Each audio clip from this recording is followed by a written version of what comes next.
বিসমিল্লাহির রহমানির রহিম। বন্ধুরা দেখেন, আমি যে কাঠের গুঁড়াটা প্রস্তুত করেছিলাম গাছ লাগানোর জন্য, এটাতে সার, জৈব সার যা কিছু সব কিছু দিয়েছিলাম। এবং আজকে আমি এটাতে ডিমের খোসা গুঁড়া, খৈল, সরিষার খৈল, তারপর হচ্ছে যে আপনার চা পাতার ভেজানো পানি আর পটাশ ভেজানো পানি, খোসা ভেজানো পানি, এগুলো দিয়ে দিচ্ছি। দেখেন আমার এই গাছটি, এই মাটিটি বা কাঠের গুঁড়ার যে এটা কিন্তু খুব চমৎকারভাবে পচে গেছে। এখন আমি চাইলে এটাতে যে কোনো গাছ, ফলমূল, সবজি, যে কোনো গাছ এটাতে লাগিয়ে ভালো ফসল উৎপাদন করতে পারবো আলহামদুলিল্লাহ, ইনশাআল্লাহ।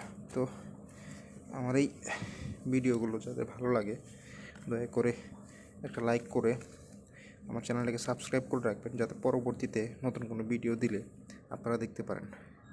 আর দয়া করে কমেন্ট করে জানাবেন যে আমার ভিডিওগুলো আসলে কেমন হয়, কারণ আমি যে কষ্টগুলো করতেছি শুধুমাত্র আপনাদের জন্য। ধন্যবাদ সকলকে। আসসালামু আলাইকুম।